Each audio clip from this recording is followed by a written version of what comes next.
हाँ, चलो। Hello friends, आज हम बात करेंगे प्रेगनेंसी टेस्ट के बारे में। बहुत सारी फीमेल आती हैं अब मेरे पास पूछने के लिए कि मैम प्रेगनेंसी टेस्ट कब करना है, कैसे करना है। तो प्रेगनेंसी टेस्ट जब आपका पीरियड मिस हो जाता है उसके 4-5 दिन बाद जनरली आपको करना चाहिए। वैसे तो नेक्स्ट डे भी कर सकते हैं जिसका पीरियड रेगुलर है, लेकिन बहुत लोगों का पीरियड आगे पीछे इरेगुलर होता है, तो कम से कम 4-5 दिन का आपको अंदर देना चाहिए। 4-5 दिन बाद सबसे पहली मॉर्निंग की यूरिन से आपको टेस्ट करना चाहिए। पहली मॉर्निंग की यूरिन सबसे ज़्यादा कॉन्सेंट्रेट होती है, इसलिए उसमें पॉजिटिव या 2 डार्क लाइन आने के चांसेस ज़्यादा होते हैं।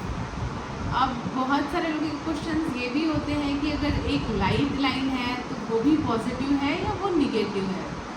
तो अगर एक लाइन आती है तब तो वो निगेटिव ही है। अगर एक लाइन दूसरी वाली लाइन लाइट आती है तो इसे भी हम एज अ पॉजिटिव ही कंसिडर करते हैं। कभी कभी ब्लड में या यूरिन में बीटा एससीजी की मात्रा कम होती है, इसकी वजह से लाइट लाइन आती है। और अगर प्रेगनेंसी टेस्ट में आपकी एक लाइन लाइट आ रही है तो आपको कम से कम 48 घंटे यानी 2 दिन रुक कर फिर से रिपीट जांच करनी चाहिए।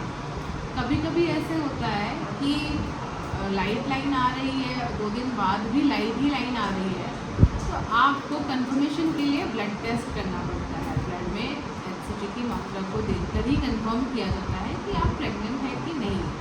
तो जनरली अगर लाइट लाइन भी आ रही है इसका मतलब आप प्रेग्नेंट हैं। अगर ब्लड टेस्ट करने के बाद भी आपका एचसीजी का क्वांटिटी कम है, इसका मतलब कि प्रेगनेंसी नहीं है।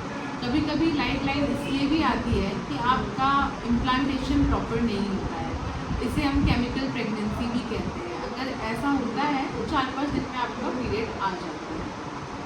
अगर आपकी एक लाइट लाइन है या 2 डार्क लाइंस है तो जाकर अपने डॉक्टर से कंसल्ट कीजिए और प्रॉपर गाइडेंस लेके ही अपना ट्रीटमेंट करिए। और अगर ये वीडियो आपको यूज़फुल लगा हो तो लाइक करें, शेयर करें।